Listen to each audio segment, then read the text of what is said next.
right, guys, Mike Gonzalez here, and I am super excited, fired up to be chatting with Jenny Blake today. So, Jenny, thank you so much for being here with us today. Thank you, Mike, for having me. I love what you're up to, and I'm so grateful that we have yet to meet in person, but to be internet friends all these years. Absolutely, we will. Something tells me we'll meet up very Yes, soon. gonna happen. Yeah, absolutely will. I want to actually. I always do this. I write down a little brief intro. I try to memorize it, but I always think I'm going to forget something important.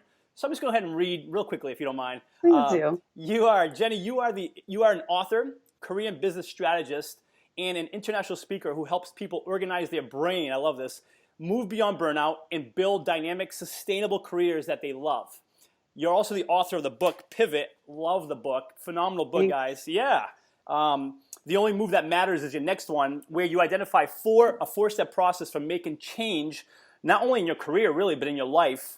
And then you actually wrote another book, your first book, titled Life After College, after leaving a job at Google, a career development job in 2011, to pursue your own consulting business. And this is where I think our philosophies, that's why I'm so excited to chat with you today, consulting business that explores systems at the intersection of mind, body, and business. Love that. And lastly, you're a member of the Young Entrepreneur Council and currently live in New York City. So again, thanks for being here.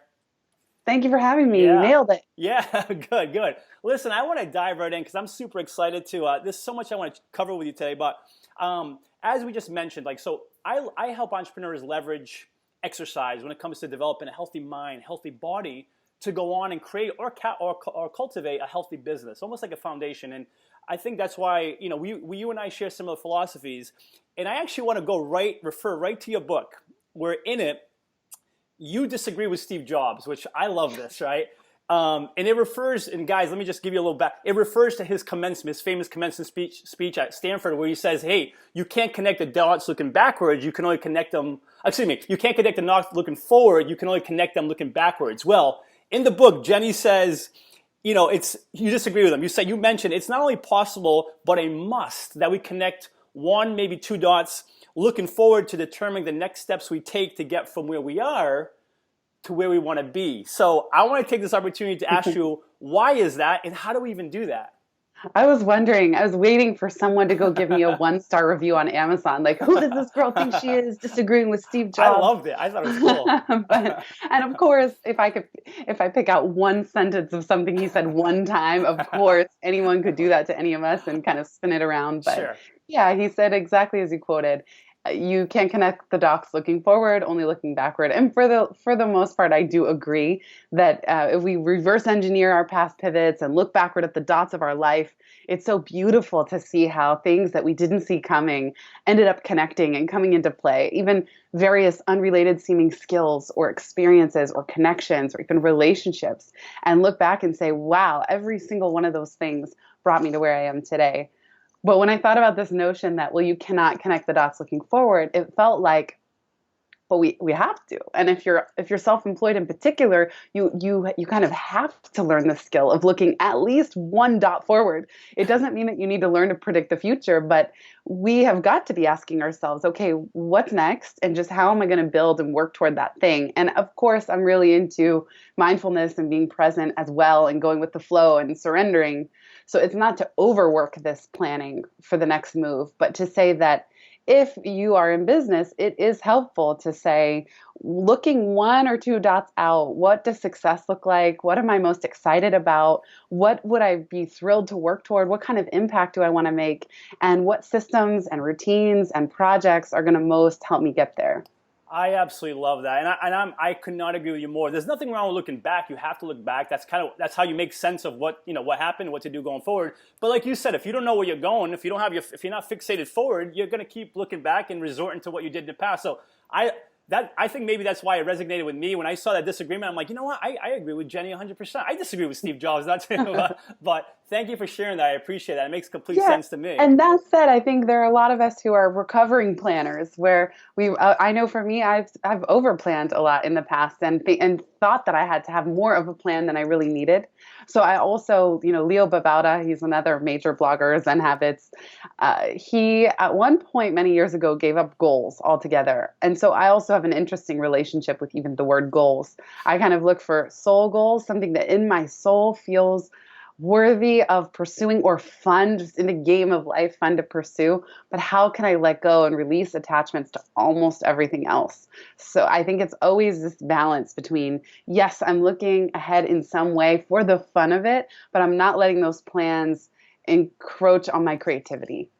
Yeah, I love how that word fun in there just stood out to me big time because goals can be so like stressful. And it Yeah. reminds me of an interview I had with the Olympic gold medalist, Joe Jacoby, where he said, I asked him about his training. It takes takes some hard work to get to where we want to get to. And he mentioned, I'll never forget this. He said, hey man, when I was training for that Olympic gold, he goes, I was just having fun. And I found that so interesting. And I just heard it from you as well. You have these probably lofty goals, but you just mentioned the word fun, having fun with it, being emotional, like, there's something to be said about that, guys. So make sure your goals are, serious, lofty, but make sure they're fun. You're having fun and not like miserable, not, dreading going after them. So very powerful takeaway there, Jenny. Thank you for that. I want to, yeah. And I'm going to refer to the book a lot because I loved it. There was so much stuff in there that I could relate to. In it, first of all, let me just back up. I have a 30-day experience I call Entrepreneur Fitness Academy, where I work with entrepreneurs to help them create a healthy mind, body, and business. And in it, we work. The whole first week is all about creating a champion's mindset. I think it's a lot of similarities. In your book, you mentioned creating a personal happiness formula. Mm. And so whether champion's mindset, happiness formula, what is that? And I want to know what is that and what is your personal happiness formula? I love champions mindset. That's cool. Yeah, That thank sounds you. I nice. appreciate it. Yeah, Yeah, love it. thank you. Yeah, happiness formula is. So I'm really into just kind of nuance around a lot of this stuff because on the one hand, pursuing happiness directly is not as effective as just going for meaning and impact. But in the happiness formula, the reason I wrote that and kind of came up with it for myself is what are the go-to activities or structures of your life that most readily produce a sense of either energizing for the morning or relaxing or recharging at night. What is your unique formula, your blend? And I remember one time making a list. It was a full 8.5 by 11 page of what are the things that bring me joy that I could go to, that actually, if I were feeling down, I could go look at this list, pull from it, stack a few things together, and turn my mood around. So for me, it's things like reading. I love reading in the morning for Really? several hours, meditating. Definitely within the week, exercise is critical. It's a must for my sanity. Walking, meeting with friends. I love going out to meals in New York, trying different spots. Spending time with my partner, who I now live with someone, which has changed since writing Pivot. And there's so much joy within that, and just kind of going with the flow of the moment. And so all of those structures or knowing what general wind up and wind down of the day helps me really make the most of the time in between and flow and have some more unstructured time. And so I think it's helpful if you're crafting your own happiness formula. It's nice to ask within a day, what are my must-haves that just help me be my best self? And then what are nice to haves? And then within the week, okay, well, even if I don't get to every single thing every day, what do I want to make sure that I hit within the span of 7 days? I love that you. There's so much in there, but I love that you have like you have a list of. So depending on the situation you're in, whether you're home, whether you're out, whether you're traveling, Yeah. you have this go-to list. So you can say, hey, based on my situation, what's on my list that can kind of mesh with the situation I'm in to create your, you call it happiness formula and get yourself in that, that energy Yeah. vibe. I love that. Anyone listening, guys, like it just. Make that list. What is that list for you? Come up with it, and then you should go to like whatever situation you're in. Man, leverage that list. Jenny, love that. Love that. Thank I like earlier you said something about goals. You're like, yeah, I have this funny thing with goals, and maybe this is why you call it, and maybe it's not, but I want to hear it from you. When it comes to goals, or in your book, I think you mentioned a vision statement. Why is it important to be clear? Whether we call it a goal, whether we call it a vision statement. Why is it so important to be clear on what that is? The vision statement for me is about how do I want to live and how do I want to be? And it can be as much of how do you want to feel on a day-to-day basis or what drives you, what kind of impact do you want to have. I really don't have super specific business goals, believe it or not. I don't know if this goes against like a Tony Robbins-y recommendation, but I used to like for every area of my life. I read this book, my first self-help book, How to Be, Do, or Have Anything. And I remember for every area of my life, I wrote the most specific goals as if they were already happening for my life 5 years from now. And by the time I went and revisited it, almost every single thing had happened and Wow. more. It was Wow. wild. It blew my mind. And I did that again for the next 5 year increment. And then I reached this point where I felt like it's more important to me that I enjoy every day and the process. And the same goes for wellness, which is why I love the work that you're doing, Mike. If I am not willing to kill myself for even a day, I try, or a week. I mean, sometimes I'm in a sprint and I know it. But even when I'm in my most intense sprint modes of like working on the book, let's say, or traveling for speaking gigs, I still try to get enough sleep and I still try and fit in a workout of some kind, even if it's way shorter than I would otherwise like it to be. I still try and drink enough water, not drink too much alcohol, eat healthy foods. And I do not always get it right on every front, but I'm not the type of person or entrepreneur that will say things like, "Oh, sleep when I'm dead." I just don't believe that. I want to feel just as good pursuing my work as I do achieving it because the achievement moment is so short. It's such a tiny slice of time where you stand at the top of the mountain. You're like, hurrah, I did it. And the rest of the time, 99% of the rest of the time is the joy of the journey to get there. So if it's not fun, it's not joyful, because if you're not healthy while doing it, what's the point? Because you can't even guarantee that you're going to hit this tiny peak of success at the top. So that's the difference for me between a specific goal, even around pivot. I really didn't set sales goals. My vision for the book is that I hope that it is incredibly helpful. I hope that it reaches everyone who can benefit from it. My biggest goal, the biggest marker for success for me was not a specific statistic or sales number. I mean, yes, I want to have a business that can support me, Of like course. definitely would love to have an abundant business that can result from the ideas in the book. But ultimately, my measure was I'll know I've done a good job if when somebody finishes reading Pivot, they tell a friend or ideally two friends. And when those two people finish, they tell two more friends. And that if the book grows by word of mouth, I'll know that I did something truly helpful because people want to share it versus just focusing on the goal, let's say, of like, I have a goal of selling 100,000 copies and making the New York Times list. And I'm going to do whatever it takes to hit that goal. Like that just it's not my style. Oh man, it's just so much. We could just stop it right here and listen back the last 5 minutes. Massive. I could not agree more. Like the ultimate, I always think the ultimate failure is success without health. So great, Yes. you killed it in your book sales, but your health is failing miserably. Like what good is that? You can't enjoy what you work so hard for. And I love the word you use the process, enjoy the process. Some will say it's cliche. I think it's all about the Yeah. process. And Jenny, I was just having a conversation. I forgot who it was with just maybe a week ago. And we were talking, whenever you run a marathon, I don't care if it's a half marathon, you don't sit talking about how great you don't sit and talk about, wow, that finish line, the medal, and the shirt that they gave me.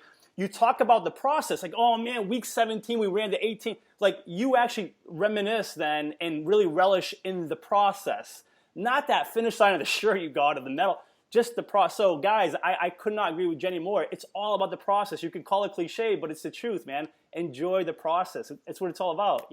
That's so true. And I think it's just good business that if you burn yourself out doing the one thing, how are you going to fuel the next phase of anything? I've made that mistake. I remember 3 weeks before my first book came out, I completely fell apart, completely. Like a friend asked me how I was doing. We were in Chipotle. He's like, "How are you?" I was like, "I'm great." Just put on this smiley face. And he said, "Not you, Jenny Blake. How are you? You, Yes, like the person that I yes. know is in there." And I just burst into tears in Chipotle. And I was just like, I'm so exhausted. I was launching this massive global initiative, Career Guru, that's on the cover of Pivot now, Yes. launching it at the exact same time that the book was coming out. It was so much at once. And I had all these things left on my to-do list for the Life After College book launch. did not get to a single one. I could not lift another finger, do another task for the next 3 weeks. So the book came out. I was still wiped out. I went on the book tour and I just like, yes, I was then speaking and doing stuff, but nowhere near what I thought I had left on my to-do list. And that was when I was coming off of the Google engine. So Google's paying my bills every 2 weeks, no matter what, whether I'm burnt out or not. Right. Not paying my bills, paying my salary. But when you're self-employed, it's like your body is your business, and your ability to show up and be creative and be sharp and be thoughtful and like for me, like just feel positive. Like not to say I rule out negative emotion, but if I feel depressed and sluggish and lethargic and tired and horrible, I'm really not going to be producing my best work. Oh, is unless it true? that work is figuring out how to pull myself out of that dip.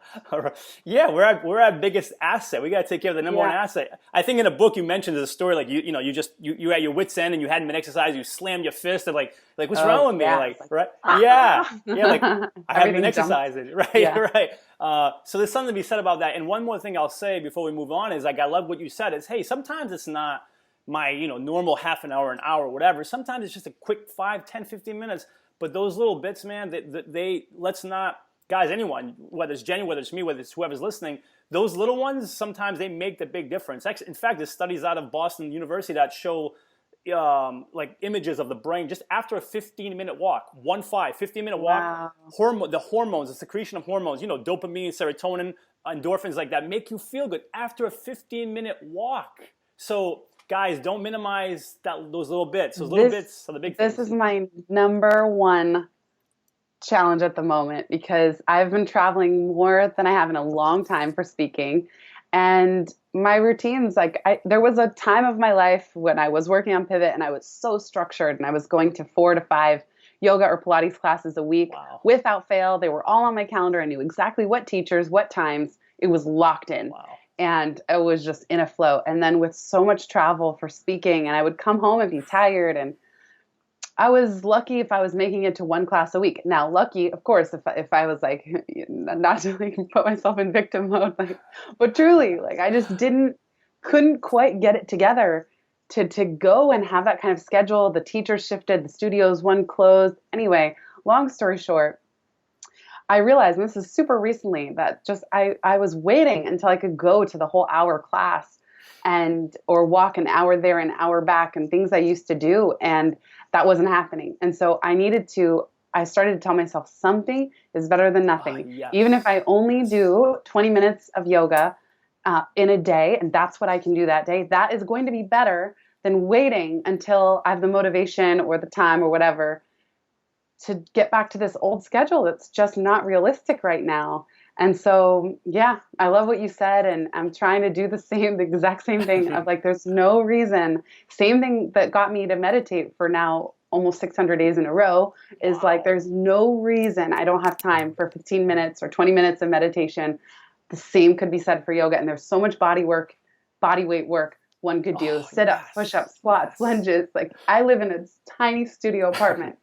There's exactly enough space for a yoga mat. So there's no excuse not to be doing it. Right. No excuse. I love that. No excuse. I love what you said.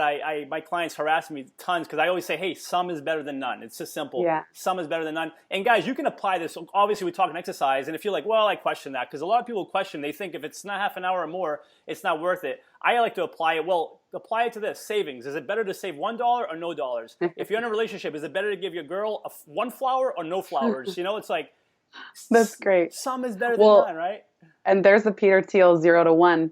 You're right. Yes. Like $1, one flower, one stretch. Versus you're right. none, it's cumulative and versus none. And actually to go from 0 to 1, if we use it in this context, that's the hardest part. And I'm sure, Mike, you talk about this all the time, but it's just, for me, sometimes I'll put on yoga clothes, even if I have a day of calls, just so that when I'm done, I'm reminded like, hey, move for a second, Yes. And I think one thing I would add to this is the intensity of my workouts has shifted as well. And so I also have to give myself permission that maybe the 20 minutes is a slow flow, or it's a couple poses and it's not this like power flow vinyasa where I'm sweating buckets. Right. And so just again, like permission to go with what your body the energy is, like maybe still challenging it a little, but also listening to it. And so for me, being fitting exercise into what might be more restorative or a different tone or frequency than what I'm used to, but allowing all of it and being patient with myself, knowing that, okay, our bodies are very intelligent. They will bounce back or be ready for more when they're ready. Yeah, that's such a, because we all get into that trap, myself included, where it's like, no, you get used to what you normally give, and if Yeah. you're not giving that, like, oh, I'm half-assing it, whatever. But no, sometimes like listen, like give what you can, give, especially on those tough days. It's like just give what you can. If it's a 5 minute walk, 5 minutes of meditation, give that. Again, we go back to concepts, what you said, Jenny. Some better than none, guys. That take away some better than none. Don't forget, like you said, Jenny, you tried it, and I tried it myself. I was like, oh yeah, I can operate off of 5 hours or less of sleep because I got to get this done. I did it for a while, man, but it took its toll on me, and then I was not good. Don't do that, guys. Get your rest, get your sleep, get your exercise. Jen, I want to ask you here, and you probably touched on it a little bit, probably already. I'm thinking, but I'm going to ask you anyways because we're all driven by our own reasons, and without sounding too cliche-ish here, if that's even a word, like what's your why? Like what keeps you going, motivated to do the work you do? Because you and I know it's not easy going out there. You writing a book, doing your own thing now for, I think you're coming up on your 6th year anniversary or so. What's your why? What keeps you going and motivated? The biggest thing that keeps me going is being helpful. And yeah, you're right. Sometimes this stuff feels like big cliches, but that's my reason for being on the planet and is to be of service in some way. I love working one to many. So yes, I love one-on-one coaching and doing things like that, but really doing interviews like this one or speaking, writing books. I love trying to solve complex problems somehow, particularly around the personal like change. That's what Pivot is really about. Is just I Yes. was struggling. I wasn't feeling very resilient in the face of change. And I was feeling super anxious about what was next or how I was going to make things work. And so to the extent that I can live my life, look at what's challenging, try and solve it in some way or create some more simple process for that other people can then learn from and apply to their life and somehow help people find more ease or joy or flow in their own lives, that's it for me. And then let's say if that's on the professional front, on the personal front, just really being kind and loving and grateful. And I have friends and family and my partner. It's like those relationships are so important to me. So just really investing in the people around me and yes, producing the work and being helpful, but also recognizing that it's just as valuable to invest in the people around me and like not invest in, but just have quality time and be grateful and like enjoy the days. And so a little bit of both in some way. That was a long answer. No, I love that you went personal, you went professional. And speaking of resiliency, 3 years. Am I wrong? 3 years, guy. Was it talk Yeah. about resiliency? 3 years, right, to get that Right. book written?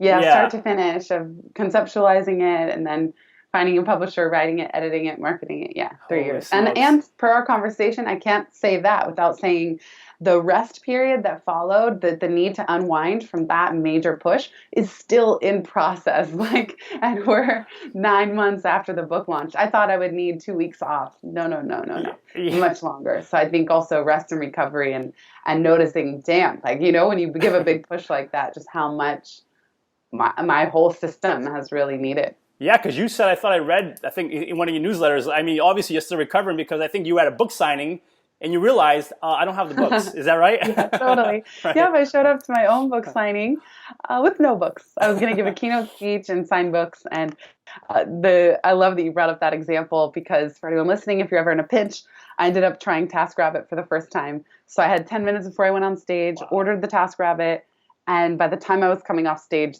the person had gone to my apartment, picked up the books, dropped them off, and there they were. So it ended up being okay. TaskRabbit, is that what it is? TaskRabbit? TaskRabbit. Let's remember Yeah. that. I'm going to remember that. But guys, let's remember that. Jenny, I want to ask because look, you've done a lot. You continue doing a lot. You wrote 2 books. You got a lot going on. You speak internationally. It's safe to say, fear, doubt, whatever, maybe anxiety, stress, like it's gonna, it can wreak havoc on us. Especially when we're out to do big things, lofty goals. What do you do to keep any of those in check? What do you do? I love that you're asking this question because I really believe in making fear, anxiety, insecurity, those my friends. Like the analogy that I use is, we hear such masculine language around like slaying dragons, like fear dragons, Right. crush your fear, smash your fear, destroy your fear, annihilate. It's a very masculine approach. And so I started using this idea of domesticating dragons. Like rather than slaying them, that's so violent. Why are we trying to kill them? Like I you can like make them that. your friend. You can just domesticate these dragons. So here are your fears. Hi, welcome. What are you here for? What are you trying to tell me? Usually our fear, they're trying to protect us from something, and they're there for a reason. Whether it's a good reason, like, hey, this thing is not going to turn out well for you, or it's a real instinct around that, or just what are they trying to protect you from, and what can you say to that fear in order to keep moving? So even I'll just point out, like, even the notion of like keep them in check is like those are the enemy, and we need to keep them in check. And it's like, how do you cordon them off to the side somewhere? And the thing is, that really might work for some people. It just never worked for me. Like I had so much fear and anxiety and insecurity. It was never going to work to just try and tell myself like, oh, you have to love yourself full time before you can do this thing, or um, no, the thing that really shifted it was just saying, cool, I have all these fears. That's great. Welcome. Glad you're here. Um, Welcome. I understand. Like, yeah, we're doing big stuff. So if you can listen to them and just talk to them and treat them like a normal part of the equation, and there's nothing wrong with you for having them, or not take it personally, then it kind of diffuses the power that they have, or the hold. So it just becomes part of the landscape of like, of course, you're going to be a little afraid or insecure or worried if you are writing a book, running a marathon, starting your own business. I mean, entering a new relationship. These things in our life, these huge initiatives, let's call them, if not goals, are designed by design to excavate our fears so that we can examine them, work through them, honor them, and then grow. And then as we do that process, then they dissolve naturally on their own. So there's nothing necessarily we have to do other than give them the respect of our attention. How's that for perspective, guys? Don't slay the dragon. Yeah. What was it? Not coddle. What was the word? Domesticate it. Yeah, Domesticate. domesticate. But I like cuddle Domesticate. the dragon too. I mean, hey, why not? Coddle the dragon. Hey, Yeah, right. you're all right. Oh, welcome. You say even welcome it. You know what? I don't know. My mind went there, but it reminds me of that quote by Marcus Aurelius. Actually, I think Ryan Holiday mentions it in his book. What stands in the way becomes the Oh, impediment to yeah. action is action. So Obstacle is the way. it's almost like instead of Yeah. saying the obstacle is the way, we could say, hey, fear is the way, or like anxiety. It's Right. like don't try like but like, hey, what's it trying to tell me? Like you said, Jenny, like domesticate the fear, if you will, or Yeah. welcome it. I love that. That's a different The perspective. the kind of little motto I was saying to myself was agitation is an invitation to freedom. I like that. So anytime you're agitated, fearful, afraid, insecure, jealous, competitive, complaining, that any agitation where you just don't feel like you clicked into your best self is an invitation, because why are you agitated? What is it within you that's getting activated or triggered in some way? And then the invitation to freedom is, if you can examine what's happening within you around it and not make it the other person's fault or something outside of yourself, then the freedom is that you can actually move through it, move past it, and not be so bugged. I love that. I've never heard that, but as soon as this interview is done, I'm gonna write that down immediately. Agitation is an invitation to freedom. Invitation to freedom. That Yeah. And even if you just stop that, awesome. agitation is an invitation, and then just notice the next time you're agitated. That's it. If all you did was have some awareness around, oh God, I'm triggered, I'm agitated right now. What is this asking me? How is this a teacher for me? What is it asking me to learn or release or let go of? Because usually the agitation is fear of some kind bracing itself. Um, No, I've never heard that. I'm intrigued big time. I love that. I can't wait to write that down. ooh. Does that, because I had another question on here. I'm gonna ask you now because it just made me think of it. Is that how you also handle? Because I mean, maybe you have it, maybe you don't. But negative self talk.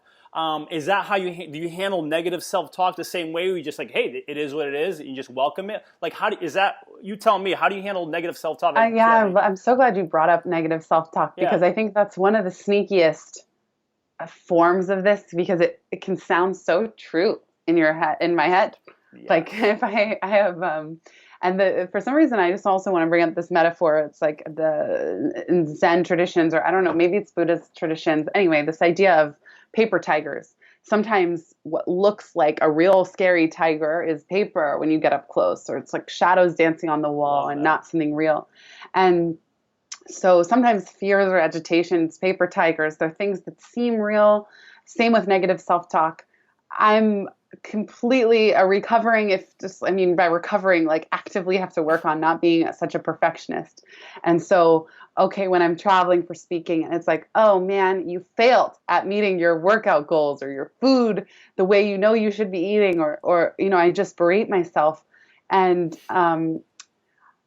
I think the negative self-talk is this super sneaky voice that's just like, oh, you're not capable, or look, you're doing it again, or oh, you completely fell short in this way, or there you go. I have big values around gratitude and like acceptance and personal responsibility. And so I mean, even if I'm like acting cranky or something, I'm then beating myself up for it. Like, oh my God, look at you. You just fell short of your marker of being this ideal human. And it's impossible. So I think with the negative self-talk, it's first just, it is so subtle that I have to practice in the moment saying, there it is. There's that voice that's not that helpful. And I really learned this from Byron Katie, who in her book Loving What Is, and I've read every one of her books, recommend them all, but essentially she says anytime you have a stressful thought, it's like an alarm clock, and it's your choice. If you have a stressful thought, you can replace it with one that feels better and that feels truer. And the work is the process of turning thoughts around. So you have the stressful thought. Is it true? Can you be actually absolutely sure that it's true? How do you feel when you think that thought? Who would you be without that thought? And then you flip it around in any various, like multiple options. And then you pick like a menu, which of the new flips on that thought feels the most true. And so that process is very slow in the beginning. But over time, what starts to happen is the minute a negative thought comes in, you're kind of like, oh, I can choose a different one. And you kind of replace it in the moment. I love the replacing. I love the replacing, and the reason why I love that verse is like because sometimes the whole is like, well, I just shouldn't have it. I just shouldn't have it. It just should be shut. And I think I forgot what I read, but it says, hey man, you can't. Sometimes you just can't necessarily get rid of it. You have to replace it. And I love what you said. It's almost like that. We'll call it the replacement muscle. The more you, like you said, Jen, the more you do it, the more you get stronger at doing it. You recognize it, and then you can replace it. But it takes working at it, right? Doing it, right? And I just love questioning those thoughts, which is like, is this helpful? Yes. So if I'm saying to myself, like, you're screwing this up again, is it helpful to think that? Right. Not really. Like, is it more helpful if I imagine someone giving me a hug and saying, it's okay. I know you've got a lot going on, or I know you didn't really sleep well last night, and you're doing the best that you can. And then I feel such inside relief. So in a very practical sense, it's not that helpful to ultimately to hold on to that negative self-talk, because it just doesn't create positive vibration or positive change or positive next steps in the same way that being kind, the self-compassion can. But man, and especially look at anybody who challenges themselves physically, it's likely that a lot of what has kind of this idea of what got you here won't get you there. But probably, I would imagine for you, Mike, if you played sports growing up, we're used to coaches being like, get it together, you're right. Screwing this up, like show up, work yourself. Like sports is all about like just showing up, pushing through, don't be a quitter, give it your best. And so, but that can go to such an extreme if we apply it too much in our life. And so it's like a tiny bit of it might be helpful, but what if you tried just the nicer version, Agreed, and Ali, I could not agree with you. I would even add, because I think sometimes it's like, oh, there it is, it's happening again. Like we can get on a nice streak, and then I think it's just cut ourselves some slack, and with the expectation that, I think I'm over it. No, I think it'll always creep in here and there, and I think it's just be okay with it. Exercise that replacement muscle, whatever we want to call it. and they just stay at it. And then, it might creep in on, time of stress or a new book or whatever. And that's just how, I mean, trust me, my talk, it's still there. I'm a work in progress as well. But that's, Jenny, I do what you do. I always ask myself, hey, is this helping? Two things I do. Is this helping me or is this hurting me? It's doing one or the other. And I try to distinguish it that way. And then I always ask myself, hey, is this something, if I'm like, oh, you idiot, whatever I might think to myself, I'm like, would I say this to someone else, someone I care and love? Yeah. Would I use that? That's a great one. Right? So if you won't use it against someone else, then don't do that to yourself. So, but I love that. Thanks for sharing that, because that's, I think we all, I don't want to say fall victims to that, but it happens to probably more of us than we think, that negative self-talk. So, guys, work that replacement muscle. And I love we're building this inner muscle. And I would add a third thing that was really helpful for me, because I love the two you shared. A third thing is, what would my highest self say? Or if I were to call, my soul on the phone. I still am writing soul letters to self. So it was coming from the perspective of my soul to myself, or whatever language works for those of you who are watching and listening. But let's say you call your wisest self, or imagine someone you really admire. What would they say to you in this situation? And it activates a different part of your just innate intelligence and compassion that is so different from the voice that is just like, you're a total failure. What an idiot. I can't believe you're doing this again. It's completely different. And I love what you said to Mike, of remembering, this probably is going to crop up again. So another 2 steps on the Byron Katie work are, you say, I'm willing to have this thing happen again, or whatever the thought you're afraid of.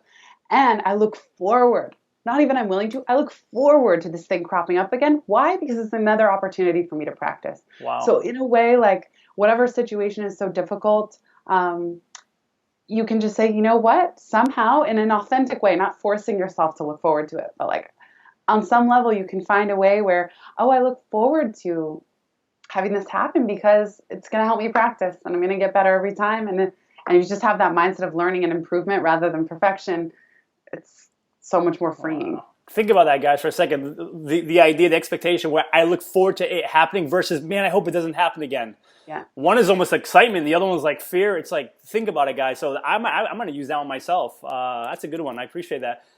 Selfishly, I appreciate that. Yeah, cool. But everyone listening, and what you just said in the book I share, my friend Monica's mom often told her, don't suffer twice.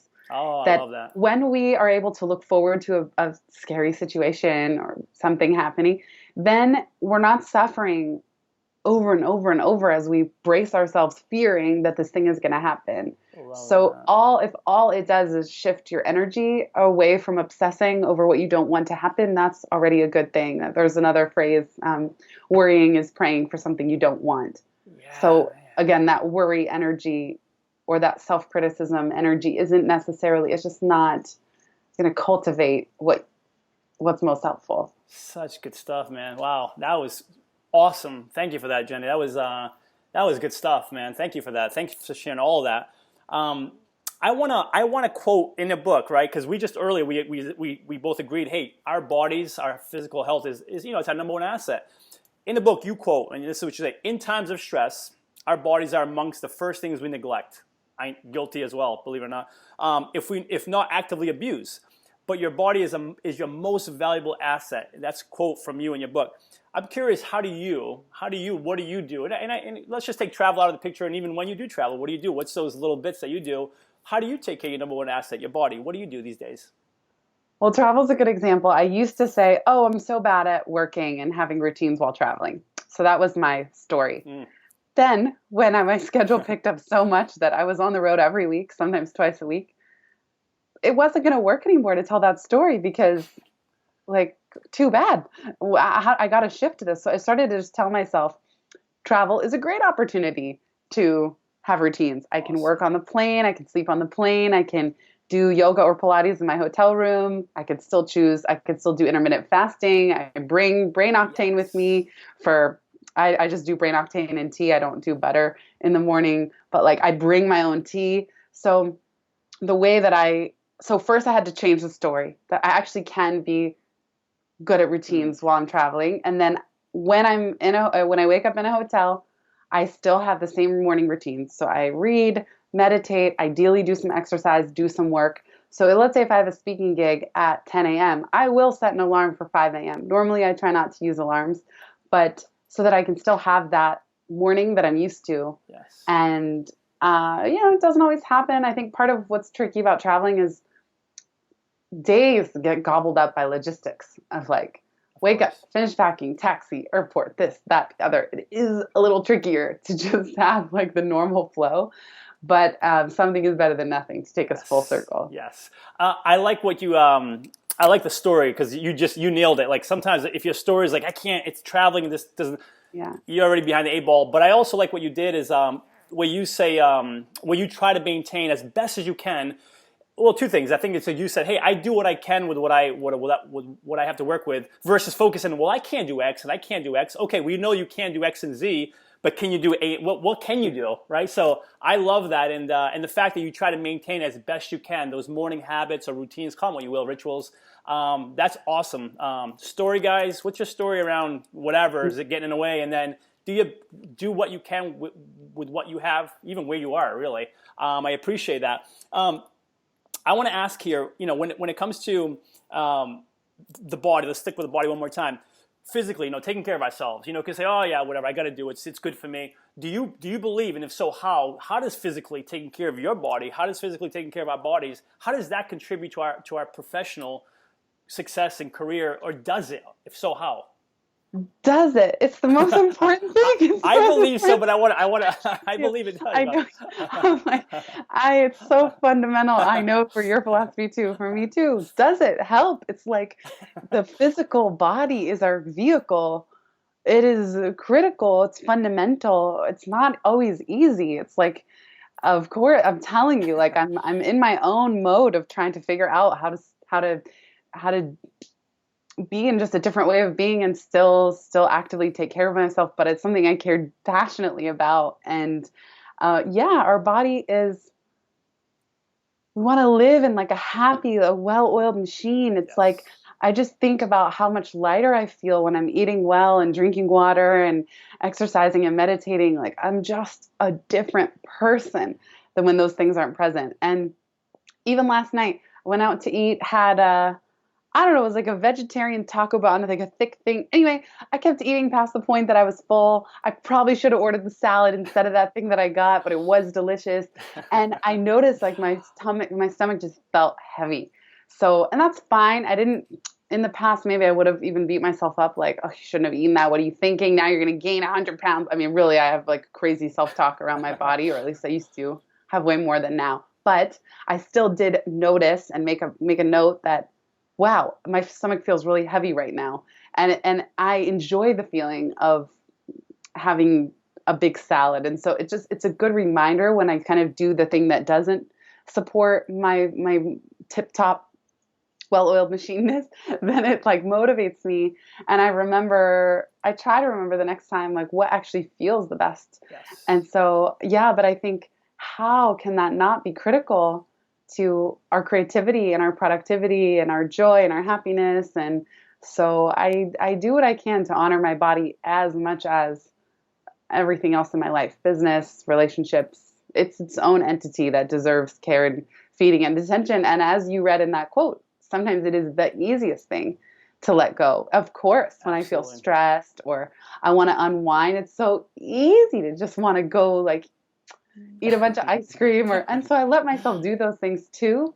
But I try to notice when I'm doing things that are just like numbing behaviors, and I just try and stay aware around them. Awareness. Oh, God, that's a big word. It's interesting, Jenny, because you ask 9 out of 10 entrepreneurs. I don't know who that one is, but you ask 9 out of 10. They say, oh yeah, health is at the top of it's at the top of my list. And then if you look at their day and where it actually ends up being, it's usually like 7th.